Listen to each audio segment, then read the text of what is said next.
Hello, what's up and welcome everyone. My name is Miss Quinn, and guess what company is going through layoffs? Yep, that's right.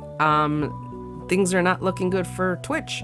But after everything that has been going on recently, I am surely not surprised.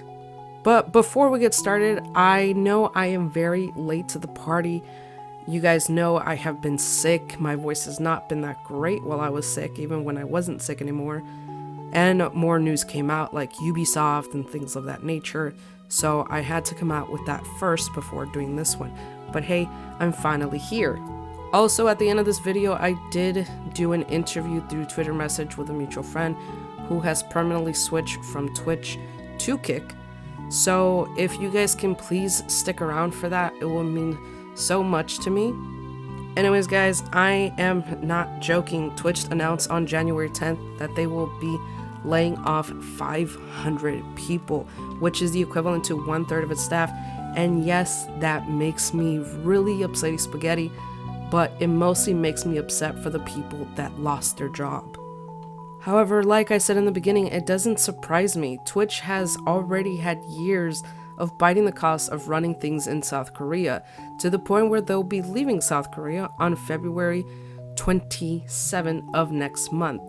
For more information on that, guys, I did do a video on it, which you can click on the info card or in the description down below, which you can do that after this video, of course. Now, with them letting go of a massive count of viewership, it's no brainer why they allowed certain things on their sites. You know, it was obvious they wanted more money from people since they were already losing a lot. So why not just let pervs watch these half-naked women and throw a bunch of money at them, right?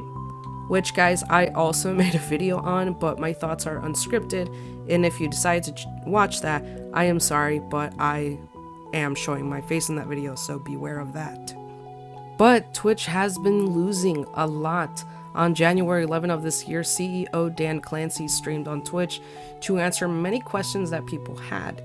He spoke plainly that even though Amazon still supports Twitch, they are just not profitable. The company, based upon where we're at today, we've implied this before, where we say we need to run it sustainably. But I'll be blunt. We aren't profitable at this point. Amazon has been extremely supportive of Twitch, and a big thing for being sustainable over time is ensuring that we don't lose money. Clancy also answered that Amazon is not going to give them the axe since they are still, heavily investing in them. Gonna just ask, is Twitch currently at risk of getting the axe by Amazon? And the answer is emphatically no, not at all. Amazon is very bullish on Twitch. As I said, they've been investing heavily in Twitch. Also, they wanted to make it clear that the Prime sub will not go away, as it's really critical for streamers, and they will still try to support in any way they can these streamers. For me, it's interesting that even after everything that they implemented on for streamers, it's still not profitable. And for those of you who don't know what I'm talking about, Twitch takes a 50% cut from their streamers.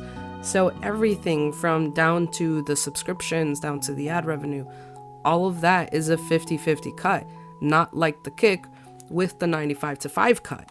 They put more ads on streams, and now they even put more ads on their homepage, which I have never seen before. And they have more partnerships, and for them to still be losing so much money is an eyesore. Yet all their partnerships, if you notice, have so much money involved. But is there a reason for this, and could have, all of this been avoided? Well, the simple answer for that is no. I think sooner or later we were going to see something similar, if not exactly like this, happening to Twitch. Last year, we saw some of the big name streamers on Twitch move over to Kick. It was a massive hit to the live streaming company to see people like XQC and Emermoth go, which I hope I pronounced it correctly, because, Twitch has had an exclusive streaming contract for years. It has even had it for its affiliates. This is something that many have expressed annoyance over for years, but when their top streamers started leaving because of Kick offer them multi-platform streaming, Twitch decided to do the same. However, it only goes to make you wonder if this was already in the works, but they just decided to release it at a very, very crucial timing. Now, if I remember correctly, this news about streamers moving platforms was in June. Months later, Twitch implemented the same thing. This got them some points, sure, but it was too late in the eyes of many. As stated in one of my videos from last month, South Korea is the third highest in viewership and in streamers. And as much as we all hate to admit it, the reason why streaming was so big in 2020 was because we were at home. It was because of the pandemic. Video game sales and console sales even shot up during this time because of it. It was a great time for Twitch to gain more consistent viewers, but they kept implementing things that made, both viewers and streamers so irritated with their platform at times. Kick came out of nowhere, taking advantage of the fact that they knew what was wrong with the platform thanks to Trainwreck's TV, who is the co-founder of Kick. He also supposedly reached out to a former Twitch employee after, the whole layoffs in order for them to come work for him. Apparently, he responded to them via X, but I couldn't find anything about it, so I guess the original post was deleted. I'm not completely sure, but then again, he supposedly asked the former employee to work on Kick Rivals. Now, for those of you who don't know what Kick's Rivals are, don't worry. You're not alone because, well, they don't have one, and they were trying to compete with Twitch Rivals, which is basically an esports tournament type of thing where they put your favorite streamers head to head and compete with each other, which honestly, I don't feel like it's a bad idea. I feel like it's a really good idea. I feel like this goes really well with Twitch because they still have such a massive streamer base for right now. And as opposed to Kick, that they're still getting that, that grind, they're still getting people on. So I feel like it would benefit them to have, these employees work for them in a way. But again, they gotta up their numbers and streamers, but I'm pretty sure they have already done so. As a Twitch streamer myself, this makes me wonder and question a lot of people's futures within Twitch for both streamers and employees alike. While it's obvious that they won't go anywhere anytime soon, it still makes me question how fast is this going to change. Now, if you saw my last video where I go into Remedy and Rockstar, you will know that I did recently, start streaming on Kick as well. So now I am a Twitch streamer and I am a Kick streamer to see which ones, will benefit me in the long run. But I think I like streaming on both platforms. In general, I think as a content creator or as a streamer or as anything, if you want to do social media, I think depending solely on one single form of platform is not the best move if you're starting out and getting traction or anything of that nature. And just in general, as we're seeing with Kick streamers or Twitch streamers, it's kind of great to have more than one platform to stream on. But anyway, guys, like I said, I did ask, oh, hey, Terry, a couple of questions about his thoughts on both Twitch and Kick. He is a wonderful person and his socials will be in the link description down below. And if you want to stick around for the rest of the questions, I thank you. And if you don't, my socials will also be at the bottom. So guys, this is the interview portion. I'm sorry, I will be reading everything. Now, I started off the questions by saying, in your opinion, what is something both platforms are lacking in? For the most part, I believe both platforms are quite transparent these days, but I think both platforms in their current form last long-term sustainability.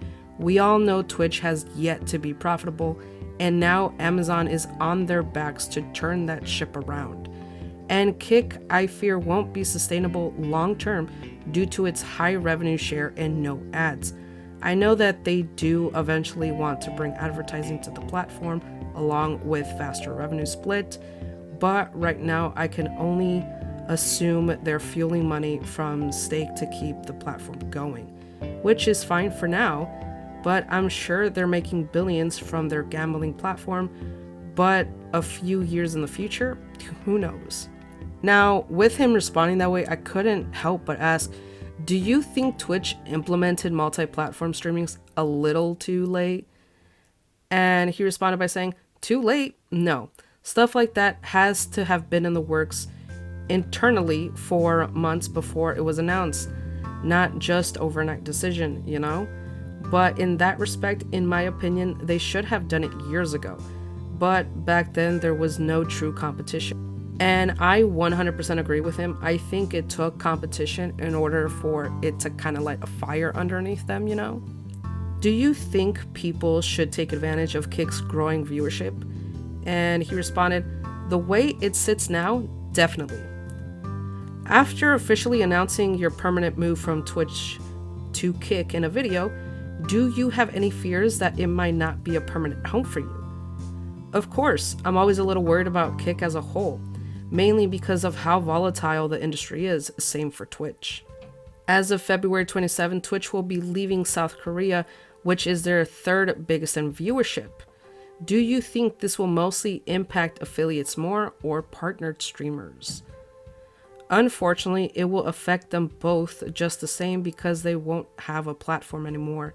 Partners might have a slight edge in the fact that they might be able to use that partner status in order to move to a new platform. But other than that, they're both impacted the same. Some Korean streamers have moved over to Kick, but some are now saying that sooner or later, the same thing that happened with Twitch is going to happen with Kick. Do you think this is true, or do you believe that it could be a different outcome? Considering that Kick has the same type of service Twitch produced in the region, there's a very real possibility in the future that the infrastructure costs there could be too high for Kick as well, but we'll have to wait and see. And for the last question, what are your streaming days and what will you most likely be streaming? And he put, due to obligations, I don't have a set schedule at the moment, but I'm always streaming either COD or Destiny. I will say thank you so much, Terry, for answering a few questions that I've had. You know, it was very interesting once I saw that he announced his permanent switch from Twitch to Kick. I had to ask him questions, especially since I was working on this video. However, we all know that was pushed back. But again, guys, check him out. He is a really, really great guy. He also has a YouTube channel, which I will also link in the description down below. Don't forget to tell him, hey, the little person with like the glasses and kind of lame. Yeah, she sent me. Miss Quinn sent me. Just kidding, guys. He is amazing. He has the voice of a damn angel. But anyway, guys, that has been it for me today. Thank you so much. All my socials will be down in the description down below, as well as all of Terry's socials. So again, thank you for watching. Thank you for being you, and have a nice, beautiful, wonderful day. Bye-bye, everyone.